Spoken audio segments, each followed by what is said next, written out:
Stock magic Telugu శ్రోతలకు స్వాగతం. ఈరోజు నవంబర్ 1 ఆదివారం 2021 స్టాక్ మార్కెట్ అప్డేట్స్ మరియు బిజినెస్ వార్తల్లోని ముఖ్యాంశాలు. నిఫ్టీ 258 పాయింట్స్ పెరిగి 17,929 దగ్గర క్లోజ్ అయిందండి. అలాగే బ్యాంక్ నిఫ్టీ 648 పాయింట్స్ పెరిగి 39,763 దగ్గర క్లోజ్ అయింది.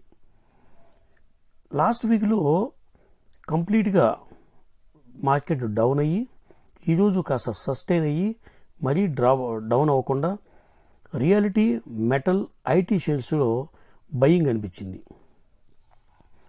రియాలిటీ షేర్స్లో లోధా డెవలపర్స్ 7.87% పెరిగింది, ఇండియా బుల్స్ 7.6% పెరిగింది, అలాగే శోభా డెవలపర్స్ 7.5% పెరిగింది, ఒబెరియో రియాలిటీ 6.7% పెరిగింది, గోద్రేజ్ ప్రాపర్టీస్ కూడా 5.8% పెరిగింది. మెటల్ స్టాక్స్లో కూడా చాలా జోష్ కనిపించింది. ఈరోజు బయింగ్ ఆపర్చునిటీస్ కనిపించినాయి. సెయిల్ 8.7% పెరిగింది, నేషనల్ అల్యూమినియం 4.7% పెరిగింది, హిందాల్కో 4.5%, జిందాల్ స్టీల్స్ 4% పెరిగింది. ఈ APL Apollo, coal India, Tata steel ఇవన్నీ కూడా 3.5% వరకు ఈరోజు పెరిగినాయి. ఐటీ సెక్టర్కి వచ్చి మైండ్ ట్రీ 5.5% పెరిగింది, కోఫోర్జ్ 4.5% పెరిగింది, HCL Technologies, LTTS, Tech Mahindra ఇవి 4% చొప్పున పెరిగినాయి. రైల్వే క్యాటరింగ్ సంస్థ ఐఆర్సిటిసి Q2 ప్రాఫిట్స్ ఈరోజు వచ్చినాయండి. నెట్ ప్రాఫిట్ 386% జంప్ అయింది. అలాగే Steel Authority of India Limited Q2 results వచ్చినాయి. ప్రాఫిట్ 10 టైమ్స్ పెరిగిందండి. ఈరోజు స్టాకు 8.8% కూడా పెరిగింది. అలాగే హెచ్డిఎఫ్సి Q2 రిజల్ట్స్ వచ్చినాయి. 32% నెట్ ప్రాఫిట్ జంప్ అయింది. ఎల్ఐసికి నేషనల్ స్టాక్ ఎక్స్చేంజ్లో లిస్టెడ్ అయిన కంపెనీల్లో 1% పైగా పెట్టుబడులు ఉన్నాయండి. ఈ పెట్టుబడులు ఈ సెప్టెంబర్ ఎండింగ్ వరకు వాళ్ళు చేసిన పోర్ట్ఫోలియో చేంజెస్లో 105 కంపెనీలలో వాటా తగ్గించింది. అలాగే ఒక 95 కంపెనీల్లో తమకున్న వాటాను పెంచింది.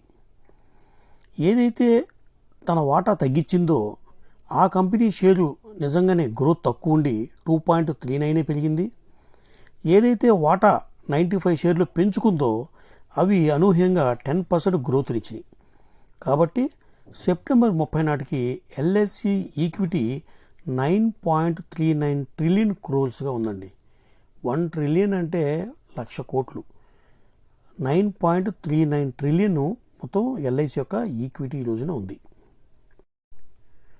ఈ అక్టోబర్ నెలలో గవర్నమెంట్ జిఎస్టీ కలెక్షన్స్ చాలా అనూహ్యంగా పెరిగినాయి. 1,30,127 కోట్లు జిఎస్టీ కలెక్ట్ అయింది. అది లాస్ట్ ఇయర్తో కంపేర్ చేస్తే 24% ఎక్కువ అని గవర్నమెంట్ డిక్లేర్ చేసింది. State bank of India health insurance premiums గురించి ఒక కీలక ప్రకటన చేసింది. సెంట్రల్ గవర్నమెంట్ ఇన్సూరెన్స్ స్కీమ్స్ ఒక 2 ఉన్నాయండి. ప్రధానమంత్రి సురక్ష బీమా యోజన ఒక స్కీమ్ అయితే, ప్రధానమంత్రి జీవన జ్యోతి బీమా యోజన అనేది ఇంకొక స్కీము. ఫస్ట్ స్కీము ప్రధానమంత్రి సురక్ష బీమా యోజన. దీని కింద 18 నుంచి 70 సంవత్సరాల వయసు ఉన్నవారు సంవత్సరానికి కేవలం 12 రూపాయలు పే చేస్తే వాళ్ళకి ఈ యొక్క ఇన్సూరెన్స్ పీరియడ్లో డెత్ కానీ పర్మనెంట్ డిజబిలిటీ కానీ అయితే 2 lakhs పే చేస్తారు. తాత్కాలికంగా అంగవైకల్యంగానే అయితే 1,00,000 రూపాయలు పే చేస్తారు. సెకండ్ ఇన్సూరెన్స్ స్కీమ్ ప్రధానమంత్రి జీవన జ్యోతి బీమా యోజన. దీని కింద 18 సంవత్సరాల నుంచి 50 సంవత్సరాల వయసు వరకు ఇన్సూరెన్స్ చేసుకోవచ్చు. ప్రయాణం సంవత్సరానికి 330 రూపాయలు పే చేయాలి ప్రీమియం కింద. దీంట్లో కూడా 2 లక్షల రూపాయల ఇన్సూరెన్స్ కవరేజ్ ఇస్తుంది. ఇండియన్ బ్యాంకు తమ లోన్ అకౌంట్స్ సంబంధించి 3 అకౌంట్స్లో 266 కోట్లు మిస్యూజ్ అయినట్టుగా, నిధులు మళ్లింపు జరిగినట్టుగా రిజర్వ్ బ్యాంక్ ఆఫ్ ఇండియాకి ఫిర్యాదు చేసింది. MP border check post development అనే లోన్ అకౌంటు 167 కోట్లు, పూణే షోలాపూర్ రోడ్ డెవలప్మెంట్ ఆ అకౌంట్లో 73 కోట్లు, సోనాక్ అనే అకౌంట్లో 27 కోట్లు, మొత్తం 266 కోట్లు ఈ ఫండ్స్, ఈ లోను, ఈ అకౌంట్ అంతా కూడా ఒక మిస్యూజ్ జరిగిందని, మోసం జరిగిందని రిజర్వ్ బ్యాంక్ ఆఫ్ ఇండియాకి ఇండియన్ బ్యాంకు కంప్లైంట్ ఇచ్చింది.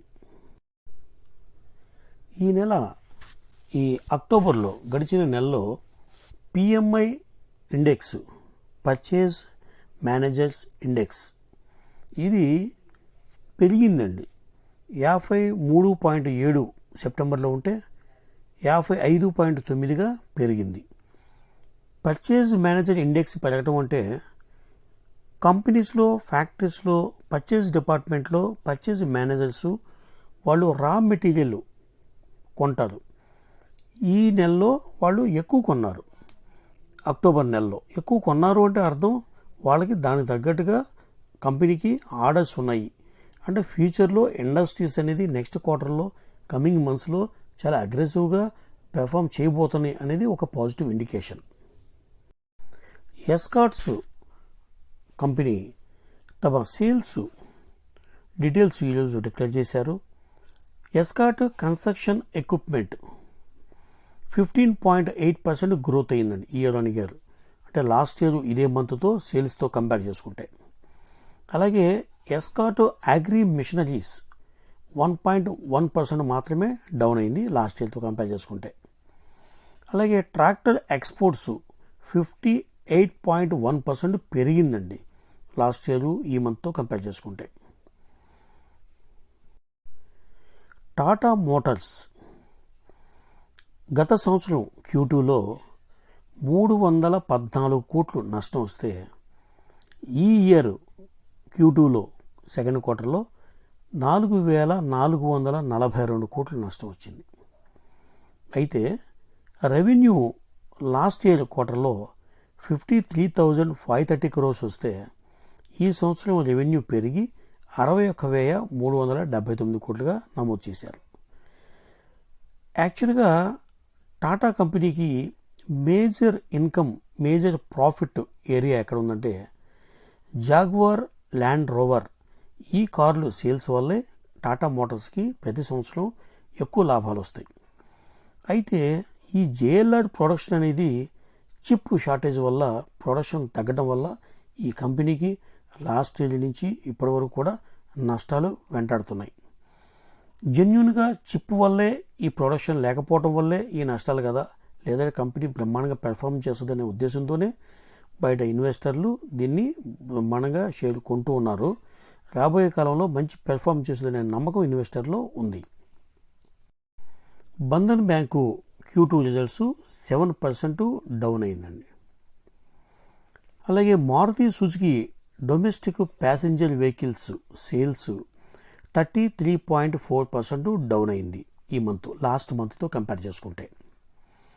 అలాగే రేపు Q2 రిజల్ట్స్ ఇచ్చే కొన్ని companies Alkyl Amines, BASF, Bharti Airtel, Bombay Dyeing, Century Ply, Dabur, Deepak Nitrite, Godrej Properties, Jyothy Labs, Unichem Lab, Union Bank. మరిన్ని విశేషాలతో రేపు ఈవినింగ్ కలుద్దాం. అంతవరకు సెలవు.